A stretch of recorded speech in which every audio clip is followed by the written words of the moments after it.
Hello friends, welcome back at my YouTube channel. तो friends, आपने history of English literature अगर आप preparation में लगे हुए हैं तो डेफिनेटली आपने पढ़ा होगा, बुक्स से पढ़ा होगा, वीडियोस से पढ़ा होगा। तो ये मेरे पास थे मेरे self hand written notes.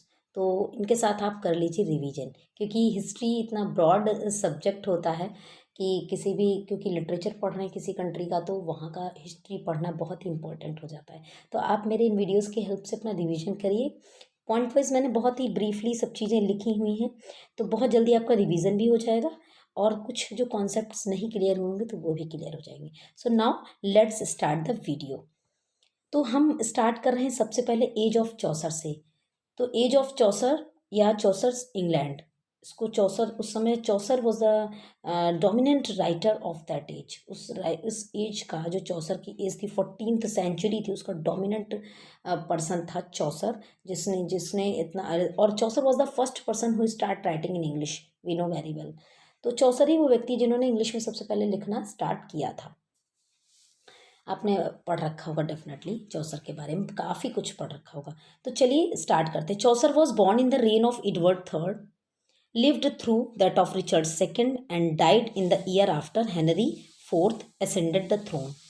Question आ सकता है और मालूम भी हमें होना चाहिए कि चौसर का जन्म किसके समय में हुआ था, किसके जीवन काल में उनका पूरा जीवन बीता, और किसके शासनकाल में, सॉरी, और किसके शासनकाल में उनकी डेथ हुई थी। तो चौसर ने 3 किंग्स का पीरियड देखा हुआ था। तो Chaucer was born in the reign of Edward third. Chaucer का जब जन्म हुआ था तब एडवर्ड थर्ड की रूलिंग थी इंग्लैंड पर, and that time was lived through that of Richard second. और जो एडवर्ड थर्ड का टाइम था वो 1327 से 1377 तक था। इसके बाद रिचर्ड सेकेंड का टाइम स्टार्ट हुआ and lived through that of Richard second. Richard second के का भी शासनकाल चौसर ने देखा, and died in the year after Henry fourth. और जब हेनरी फोर्थ गद्दी पे बैठे तब चौसर की डेथ हुई थी, उसके बाद चौसर की डेथ हुई थी।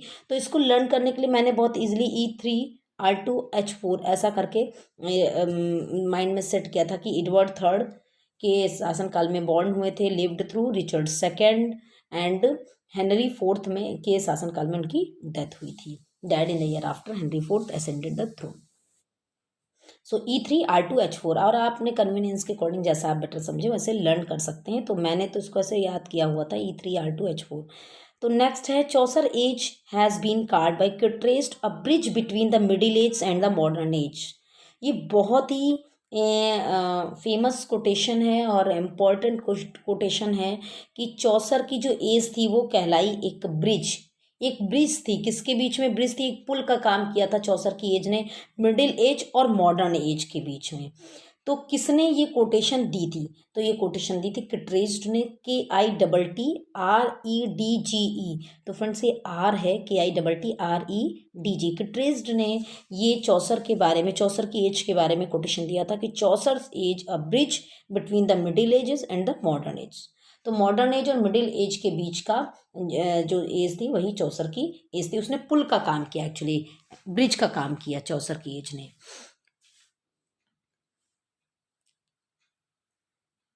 अब है नेक्स्ट पॉइंट, चौसर की एज में आता है ग्रेट पेस्टिलेंस और black death. Black death affected England very badly in 1348। तो ब्लैक डेथ कब ऑकर हुई थी इंग्लैंड में, कब आया था, तो कब शुरू हुआ था, या एक्चुअली ब्लैक डेथ जो था, पेस्टिलेंस मीन्स होता है कॉन्टेजियस डिजीज, एक ऐसी बीमारी, इपिडेमिक, जो कि बहुत ही तेजी से फैलता है, spreads quickly and kills large number of people, और बहुत सारे लोगों को मारता चला जाता है। तो ये ब्लैक डेथ था, संक्रामक बीमारी टाइप का, प्लेग, इसको प्लेग भी कहते हैं।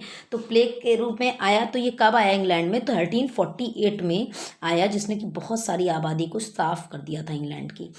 तो ये ग्रेट पेस्टिलेंस और ब्लैक डेथ के नाम से जाना जाता है। तो इसका ईयर याद रखना है, 1348 में इसने इंग्लैंड को प्रभावित किया था, इंग्लैंड में आया था। नेक्स्ट है जॉन वाइक्लिफ। जॉन वाइक्लिफ जो हैं, नेक्स्ट पॉइंट में आता है, John Wycliffe the morning star of the reformation and remembered for his full translation of Bible 1380 into English. तो जॉन वाइक्लिफ जो हैं, इनको मॉर्निंग स्टार ऑफ रिफॉर्मेशन कहा जाता है, और वो याद किए जाते हैं अपने फुल ट्रांसलेशन के लिए। तो जॉन वाइक्लिफ ने जो बाइबल का ट्रांसलेशन किया था उस ईयर को लर्न रखना है आपको, 1380 में किया था। 1380 में बाइबल का फुल ट्रांसलेशन जॉन वाइक्लिफ ने किया था, द मॉर्निंग स्टार, और इंग्लिश में किया था, इसीलिए इनको morning star of the reformation कहा गया। एक्चुअली पहले जो बाइबल थी वो इंग्लिश लैंग्वेज में नहीं थी, लैटिन में थी, तो उसको कॉमन लोग नहीं पढ़ पाते थे क्योंकि कॉमन लोगों को की लैंग्वेज जो थी वो इंग्लिश थी।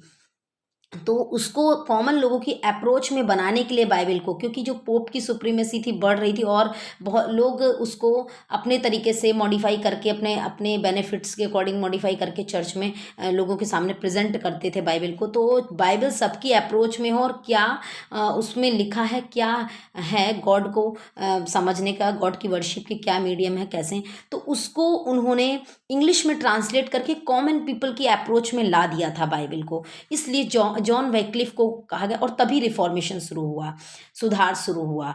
तो इसीलिए John Wycliffe the morning star of the reformation कहे जाते हैं। And remembered for his full translation of Bible 1380। English में सबसे पहले जॉन वैक्लिफ ने ही बाइबल का ट्रांसलेशन 1380 में किया था and he was the morning star of the reformation.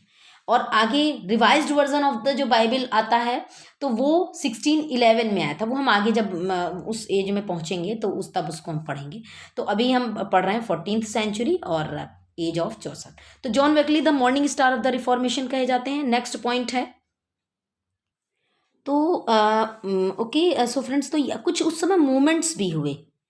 These moments had taken place on that time. तो कौन कौन से वो मोमेंट्स हुए, तो वो मोमेंट्स थे द पीसेंट्स रिवोल्ट्स, जो कि हिस्ट्री में जिनका इंपॉर्टेंस है और हमें उन्हें आप लोगों को मालूम होना चाहिए कि peasants revolt burst like a volcano in 1381। तो 1381 में पीसेंट्स रिवोल्ट हुआ था और पीसेंट्स रिवोल्ट ही लोलार्ड मोमेंट भी कहलाता है। लोलार्ड मोमेंट्स अगर आ जाए या पीसेंट्स रिवोल्ट आ जाए, एग्जाम में क्वेश्चन फ्रिक्वेंटली आस्क्ड क्वेश्चंस हैं कि कब हुआ था इंग्लैंड में, कब हुआ था पीसेंट्स रिवोल्ट्स, तो वो 1381 में हुआ था। लोलार्ड मूवमेंट 1381 दोनों एक ही चीज़ हैं। और लोलार्ड मीन्स होता है actually poor priest to spread his teachings. Peasants revolt को ही लोलार्ड मूवमेंट भी कहा गया। क्यों कहा गया? क्योंकि लोलार्ड मीन्स होता है पुअर प्रीस्ट, जो गरीब प्रीस्ट थे जो कि अपनी टीचिंग को स्प्रेड कर रहे थे, तो उन्हीं को इसीलिए उसको पीसेंट्स रिवोल्ट भी कहा जाता है। तो ये जो मूवमेंट था, हाँ तो अच्छा फ्रेंड्स, एक चीज़ मैं यहाँ पहले क्लियर कर दूँ कि जो पीसेंट्स रिवोल्ट्स था वो 1381 में हुआ और लोलार्ड मूवमेंट जो था वो 1382 में हुआ। पीसेंट्स मीन्स होता है फार्मर, लोलार्ड्स मीन्स जैसा कि मैंने भी बताया पुअर प्रीस्ट। जो पुअर प्रीस्ट थे एक्चुअली लोलार्ड मूवमेंट में, जो ये पुअर प्रीस्ट थे they were the follower of John Wycliffe. अभी जस्ट हमने पहले पढ़ा है कि जॉन वाइक्लिफ ने बाइबल को ट्रांसलेट किया था, तो ये उन्हीं के फॉलोवर्स थे जो बाइबल की टीचिंग को ही स्प्रेड कर रहे थे। पुअर प्रीस्ट्स थे रिफॉर्म के लिए, क्योंकि हमने जाना John Wycliffe was the morning star of reformation. और पीसेंट्स रिवोल्ट्स जो था वो एक किसानों का विद्रोह था, किसानों का विद्रोह था पीसेंट्स रिवोल्ट, जो कि 1381 में हुआ था। और ये इसमें ये जो इसको द पीसेंट्स रिवोल्ट को वॉट टाइलर रेबेलियन भी कहा जाता है। इसके जो लीडर थे वो टाइलर थे, TYLER। मैंने चौसर एज पर एक और वीडियो बनाया हो जिस पर इन चीज़ों को और ब्रीफली डिस्क्राइब किया है, तो उसका लिंक मैं दे दूंगी लास्ट में वीडियो के, तो आप उसको ज़रूर वॉच कर लीजिएगा अगर कोई भी कन्फ्यूजन रहता है। तो फ्रेंड्स एक बार और क्लियर कर देती हूँ कि पीसेंट्स रिवोल्ट 1381 में, लोलार्ड मूवमेंट 1382 में। पीसेंट्स मीन्स होता है फार्मर, तो जो फार्मर का विद्रोह था, किसान विद्रोह था, इसके लीडर थे वॉट टाइलर। और ये 1381 में, उसके बाद लोलार्ड मूवमेंट भी उसी समय 1382 में हुआ। तो वो लोलार्ड मूवमेंट जो थे, लोलार्ड्स इट मीन्स पुअर प्रीस्ट, और ये लोग फॉलोवर थे जॉन वैक्लिफ के। जॉन वैक्लिफ के फॉलोवर थे जो कि बाइबल की टीचिंग्स को स्प्रेड कर रहे थे। तो ये लोलार्ड मूवमेंट था रिफॉर्म लाने के लिए सोसाइटी में। Oxford university was founded about 1167 and had a chancellor in 1214.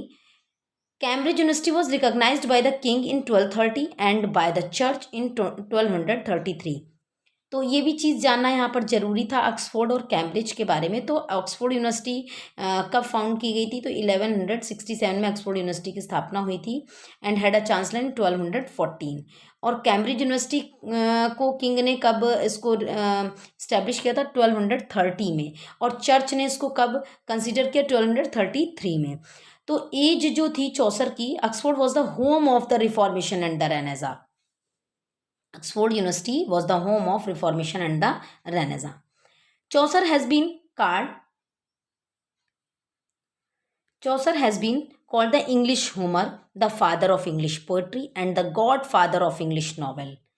तो चौसर जो थे वो इंग्लिश होमर भी कहलाते हैं, father of English poetry and the godfather of English novel कहे जाते हैं। फ्रेंड्स यहाँ पे वो लिखा नहीं हुआ, लेकिन मैं यहाँ पे मेंशन कर रही हूँ, आपका रिवीजन करा रही हूँ, जरूर आपने पढ़ा होगा कि जो उनकी ट्रोइलस एंड क्रिसीड है वो फर्स्ट इंग्लिश नॉवेल कहा जाता है, क्योंकि वो सिर्फ उसमें एक ही दिक्कत थी, that it is written in verse, कि वो वर्स में लिखा गया था। बाकी वो इंग्लिश का फर्स्ट इंग्लिश नॉवेल कहा जाता है चौसर्स ट्रोइलिस एंड क्रिसीड। तो अगर एग्ज़ाम में आ जाए कि English which work of Chaucer is the first English novel, तो आपका आंसर होगा Troilus and Criseyde and it was written in verse. ये भी ध्यान रखना है जरूर वो इंग्लिश फर्स्ट इंग्लिश नॉवेल, लेकिन वो वर्स में लिखा गया है। और Dryden gave him the regard as the Greeks give to Homer and Romans to Virgil. और ड्राइडन ने उनको उसी तरीके से रिगार्ड्स दिया, उसी तरह सम्मान दिया जैसा कि ग्रीक लोग होमर को देते हैं और रोमन लोग विर्जिल को देते हैं। तो अब अगले पॉइंट पर हम आते हैं। फ्रेंड्स वीडियो को लाइक करते चलें, डेफिनेटली आपको हेल्पफुल प्रूव हो रहा होगा। और अगर आप फर्स्ट टाइम है चैनल पर तो प्लीज़ सब्सक्राइब कर लें, साथ ही बेल आइकन प्रेस कर दें। तो अब बात कर लेते हैं हम चौसर के कुछ पोएटिक वर्क के बारे में। Besides the translation Chaucer wrote the following principal poetic works. Chaucer ने सबसे पहले तो ट्रांसलेशन ही करना स्टार्ट किया था, इटालियन वर्क को, फ्रेंच वर्क को, उनको ट्रांसलेट किया था इंग्लिश में। लेकिन उसके बाद चौसर ने कुछ इम्पॉर्टेंट वर्क भी लिखे, तो उनको देख लेते हैं कौन कौन से उनके इम्पॉर्टेंट वर्क हैं। तो द बुक ऑफ डचेस जो उनका वर्क है ये 1369 में आया था। इसके बाद है ट्रोइलस एंड क्रिसीड, जिसके मैं अभी बात कर रही थी जिसके बारे में कि this work is called the first English novel. ये फर्स्ट इंग्लिश नॉवल भी कहा जाता है चौसर का ये वर्क, ट्रोइलस एंड क्रिसीड। और वैसे भी अभी हमने पढ़ा है कि Chaucer is known as the godfather of English novel, इसी वजह से उनको godfather of English novel कहा गया and father of English poetry. अब ये लिखा गया 1380 से 1383 के बीच, ट्रोइलस एंड क्रिसीड। इसके बाद वर्क आता है इनका पार्लियामेंट ऑफ फॉल्स जो लिखा गया था 1382 में लिखा गया था, the parliament of fowls. Year नहीं याद रखना जरूरी है, लेकिन आपको नेम्स पता होने चाहिए कि ये चौसर के वर्क हैं। The house of fame 1384, but ये है कि क्रोनोलॉजिकल ऑर्डर में कई बार आ जाता है अरेंज करने के लिए जीआईसी लेक्चर वगैरह के एग्ज़ाम में, तो आपके लिए इम्पोर्टेंट होगा उस समय। तो द हाउस ऑफ फेम 1384 में। The legend of good women between 1384 and 1385, तो ये work legend of good women लिखा गया था 1384 से 1385 के बीच में। इन सभी वर्क का जो मेन की किसको टारगेट करके लिखे गए हैं, किस पर बेस्ड हैं, क्या इनकी थीम है, मैंने चौसर पर जो वीडियो बनाया हुआ है चौसर्स वर्क, तो उसको आप एक बार ज़रूर विजिट कर लीजिएगा, लास्ट में दे दूंगी, क्योंकि जॉफरी चौसर जीएससी लेक्चरर के एग्ज़ाम में हैं। और अगर आपका कोई भी एग्ज़ाम आप दे रहे हैं जहाँ भी चौसर सिलेबस में है या हिस्ट्री ऑफ इंग्लिश लिटरेचर है, तो आपको जानना बहुत ज़रूरी हो जाता है, तो उसको आप विजिट कर लीजिएगा वीडियो को। The legend of good women, इसके बाद आता है द कैंटरबरी टेल्स। हम सभी लोग कैंटरबरी टेल्स अच्छे से परिचित हैं और पढ़ रखा है। तो the Canterbury tales designed about 1387, इसको ये ईयर याद रखना है, 1387 में इसको लिखना स्टार्ट किए थे and written in the closing years of Chaucer's life. और कब तक इसको लिखते रहे, मतलब इन्होंने डिज़ाइन किया था 1387 में लिखने का, और written in closing years of Chaucer's life, Chaucer's की लाइफ के क्लोजिंग ईयर तक इसको चली थी द कैंटरबरी टेल्स। इसको कंप्लीट नहीं कर पाए थे actually Chaucer. It was an age of glaring social contrasts and rapid political changes. It was the period of ferment in English history. तो ये एक ऐसी एज थी, 14th सेंचुरी एक ऐसी एज थी जिसमें बहुत तेज़ी से परिवर्तन हो रहे थे, सोशल और पॉलिटिकल हर तरीके से बहुत तेज़ी से चेंजेस आ रहे थे, क्योंकि लोगों में अवेयरनेस आ गई थी, बाइबल का ट्रांसलेशन इंग्लिश में हो गया था, लोग जागरूक हो रहे थे, रिफॉर्म आ रहा था सोसाइटी में, आंदोलन हो रहे थे, पीसेंट्स रिवोल्ट्स हो रहे थे, लोलार्ड मूवमेंट हो रहा था, जॉन वैक्लिफ आ गए थे। तो इस तरीके से बहुत सारी चीज़ें थी जिससे कि जो ब्रिटेन में इस दौरान बहुत सारे चेंजेस हो रहे थे, सोशल एंड पॉलिटिकल। अच्छा, अब एक चीज़ और, अभी हमने वैसे भी मैंने कई बार बोल दिया है बस सेंटेंस कि French was the language of the upper class but the common English man began to hate it. French जो थी वो बहुत हाई सोसाइटी की लैंग्वेज थी, पढ़े लिखे लोगों की भाषा फ्रेंच थी, लेकिन जो कॉमन पीपल थे उनकी भाषा इंग्लिश थी, इसलिए वो फ्रेंच लैंग्वेज से हेट करते थे। English was accepted as the language of the parliament in 1363। ये बहुत ही इंपॉर्टेंट पॉइंट है। इंग्लिश लैंग्वेज को पार्लियामेंट की लैंग्वेज कब एक्सेप्ट किया गया ब्रिटेन में, इंग्लैंड में? तो 1363 में it was accepted as a language of the parliament in 1363। और कुछ और बैटल थे उस दौरान हुए, तो उनको भी हमें याद रखना बहुत इंपॉर्टेंट है। तो बैटल ऑफ क्रीसी जो हुआ था 1346 में हुआ था, एंड बैटल ऑफ पोइटियर्स जो हुआ था 1356 में। तो 10 साल के अंतर पर हुआ था, बहुत इजीली लर्न कर सकते हैं, माइंड में सेट रख सकते हैं। Battle of Crecy 1346 and battle of Poitiers 1356। So okay friends, की तो अब बात ये हो गई कि इंग्लिश को एक्सेप्ट कर लिया था as the language of parliament in 1363। अब इसके बाद क्योंकि राइटिंग स्टार्ट हो गई थी, रिफॉर्मेशन शुरू हो गया था, तो रेनेजा की भी थोड़ी बहुत शुरुआत हो चुकी थी। तो रेनेजा जब शुरू हो गया था 14th सेंचुरी में, सबसे पहले तो इटली में शुरू हुआ था ये। और उस दौरान जो इंग्लैंड में लिटरेचर, नेशनल लिटरेचर में जो फिगर उभर कर आए, जिन लोगों ने अपना योगदान दिया, उसमें 5 राइटर्स हैं। Chiefly the work of 5 writers का कंट्रीब्यूशन आता है। हम उन 5 राइटर्स को देखते हैं बहुत ही ब्रीफली शॉर्ट में, और कौन कौन से उनका किस लिए वो फेमस हुए। तो विलियम लैंगलैंड का नाम आता है। The author of Piers Plowman voiced the social discontent and preached the equality of man and dignity of labour. तो विलियम लैंगलैंड ने पायर्स प्लोमैन जो इनका वर्क था, तो ये बहुत ही फेमस वर्क था विलियम लैंगलैंड था का, और ये उनके ऑथर हैं। पायर्स द प्लोमैन वर्क है विलियम लैंगलैंड, और इन्होंने उसमें सोशल डिसकंटेंट को दिखाया, जो सामाजिक असमानता थी उसको दिखाया, उस समय सोसाइटी में जो सामाजिक असमानता व्याप्त थी उसको दिखाया। And preach the equality of man, मनुष्यों में समानता का उपदेश उन्होंने दिया। एंड डिग्निटी ऑफ लेबर, और परिश्रम की, मेहनत की गरिमा को बताया। डिग्निटी ऑफ लेबर को अपने इस वर्क में उन्होंने शो किया है। तो ये इसकी थीम है, इसलिए इसको याद रखना कि please the equality of man and dignity of labour. अब इसके बाद आते हैं जॉन वैक्लिफ। वैक्लिफ के बारे में बहुत कुछ पढ़ चुके हैं। तो जॉन वैक्लिफ जो थे, protested against papacy and gave the gospel.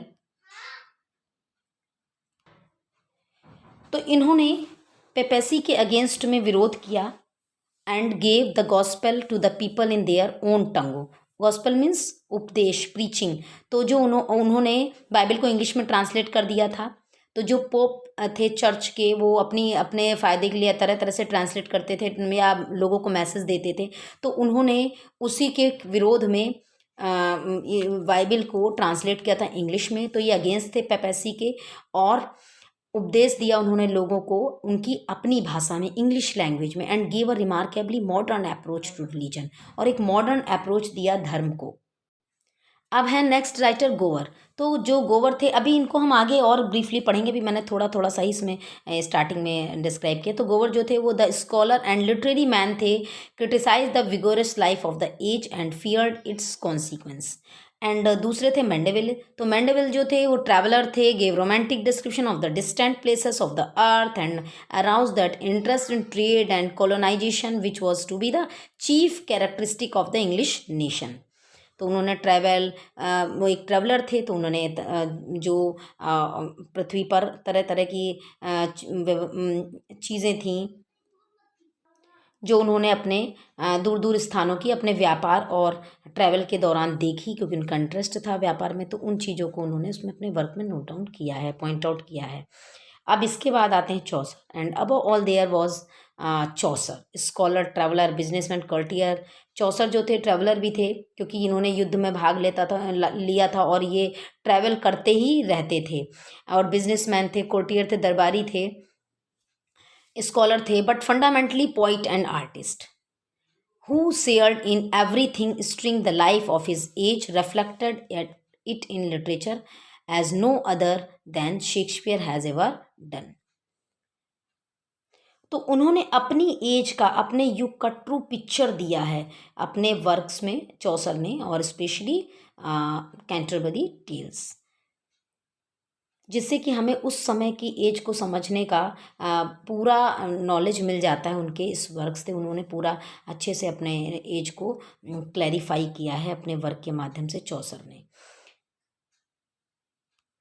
So friends, video काफ़ी लंबा हो गया है और मैं अब इसको कंटिन्यू रखूँगी हिस्ट्री ऑफ इंग्लिश लिटरेचर की सीरीज़ को, और आपका रिवीजन होता चलेगा इसके साथ में।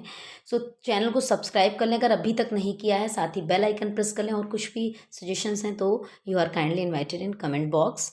और लास्ट में आपको वीडियो का लिंक मिल जाएगा जो चौसर के वर्क को मैंने लेकर के बनाया हुआ है, तो उसको भी विजिट कर लीजिएगा।